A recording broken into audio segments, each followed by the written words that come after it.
সম্মানিত দর্শক শ্রোতা, আসসালামু আলাইকুম। আজকে দেখা গেল ইরান এবং ইসরায়েলের যুদ্ধ থামিয়ে দেওয়া হয়েছে। তাদের যুদ্ধ স্থগিত অবস্থায় ডোনাল্ড ট্রাম্প ইরানকে কিন্তু হুমকি দিয়ে যাচ্ছে। এখন যুদ্ধ থামিয়ে দেওয়ার পর দুই দেশের মাঝে কি ঘটনা ঘটতেছে, আজকের জনপ্রিয় পত্রিকা কালবেলা থেকে একটা শিরোনাম দেখেছি, ইরান ইসরায়েল যুদ্ধে সর্বশেষ ঘটনাবলী। ইরান কিন্তু ইসরায়েলকে এখনো মন থেকে বিশ্বাস করতে পারছে না। কেন বিশ্বাস করতে পারছে না? ইসরায়েল কিন্তু গাজার সাথে যে যুদ্ধটা ছিল, সেই যুদ্ধ বিরতি হওয়ার পর আবারও গাজাকে ইসরায়েল হামলা করেছে। এবং ইরানের সর্বোচ্চ নেতা আয়াতুল্লাহ আলী খামেনি বলতেছে, আমি তো এই যুদ্ধের বিরতির স্বীকৃতি দেই নাই। খামেনি মরতে রাজি, কিন্তু আত্মসমর্পণ করতে রাজি না, কারোর সাথে হার মানতে রাজি না, এমন একজন ব্যক্তি ইরানের আয়াতুল্লাহ আলী খামেনি। এখন দুই দেশের মধ্যে ক্ষতি অনেকই হয়েছে। ইরানের মানুষ মারা গেছে বেশি, ক্ষয়ক্ষতিও হয়েছে। আবার ইসরায়েলের মানুষ মারা গেছে কম। ইসরায়েলের অর্ধশতাধিকের বেশি ইসরায়েলের গুরুত্বপূর্ণ স্থাপনা ধ্বংস করেছে ইরান। এখন এই দুই দেশের হামলা পাল্টা হামলার মাঝে ক্ষয়ক্ষতি হয়েছে অনেক। এখন যুদ্ধ থামানোর পরে কি ঘটনা ঘটতেছে, আবার ডোনাল্ড ট্রাম্প ইরানকে হুমকি দিয়ে যাচ্ছে, যদি ইউরেনিয়াম সমৃদ্ধকরণ কর্মসূচি চালু করে তাহলে আবার ইরানকে যুক্তরাষ্ট্র হামলা করবে, এমন ধরনের হুমকি দিয়ে যাচ্ছে।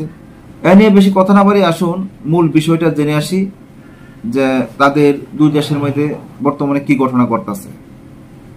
ইসরায়েল ও ইরানের মধ্যকার সাম্প্রতিক সংঘাতের পর বর্তমানে যুদ্ধবিরতি কার্যকর রয়েছে। যদিও শুরুর দিকে এই যুদ্ধবিরতির ভবিষ্যৎ নিয়ে কিছুটা অনিশ্চয়তা তৈরি হয়েছিল, শেষ পর্যন্ত তা টিকেই আছে।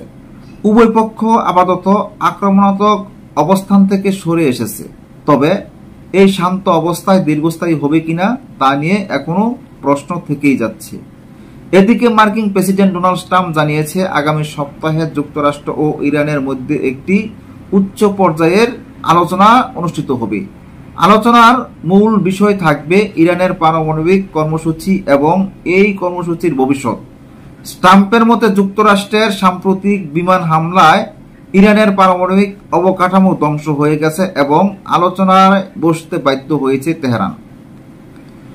যুক্তরাষ্ট্রের কেন্দ্রীয় গোয়েন্দা সংস্থা সিআইএর পক্ষ থেকে বলা হয়েছে, তাদের কাছে ইরানের পারমাণবিক কর্মসূচি ধ্বংসের বিশ্বাসযোগ্য গোয়েন্দা তথ্যভান্ডার রয়েছে। সংস্থাটির দাবি, ইরানের পারমাণবিক কর্মসূচি সাম্প্রতিক হামলায় গভীরভাবে ক্ষতিগ্রস্ত হয়েছে। সিআইএ পরিচালক জন রেডক্লিফ জানিয়েছে, ইরানের বেশ কয়েকটি গুরুত্বপূর্ণ পারমাণবিক স্থাপনা ধ্বংস হয়ে গেছে এবং এসব স্থাপনা নতুন করে নির্মাণ করতে বহু বছর সময় লাগবে। তবে যুক্তরাষ্ট্রের ভেতর থেকেই একটি প্রাথমিক গোয়েন্দা মূল্যায়ন ফাঁস হয়েছে, যেখানে বলা হয়েছে ইরানের পারমাণবিক কর্মসূচি হয়তো মাত্র কয়েক সপ্তাহ বা মাস পিছিয়েছে।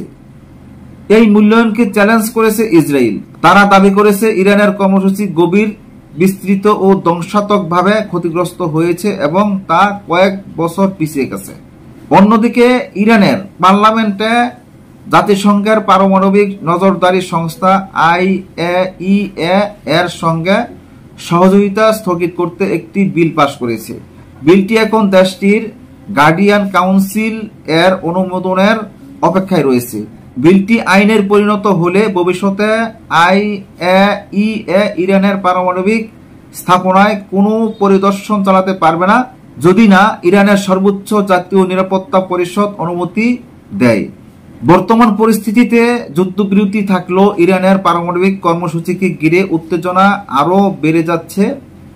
যুক্তরাষ্ট্র ও ইরানের আলোচনার ফলাফলই নির্ধারণ করবে সামনে কূটনৈতিক চিত্র। এটা কি সত্যিকারের শান্তি আনবে নাকি আবারও সংঘাতের দিকে ঠেলে দেবে, তা সময়ই বলে দেবে। যুক্তরাষ্ট্রের প্রেসিডেন্ট ডোনাল্ড ট্রাম্প নিশ্চিত করে বলছে যে ইরানের পারমাণবিক স্থাপনা ধ্বংস করে দিয়েছে। যদিও এই পারমাণবিক স্থাপনা আবার নতুন করে নির্মাণ করতে চায়, তাহলে আবারও ডোনাল্ড ট্রাম্প ইরানকে হামলা করবে, এমনটাই উনি বলেছেন।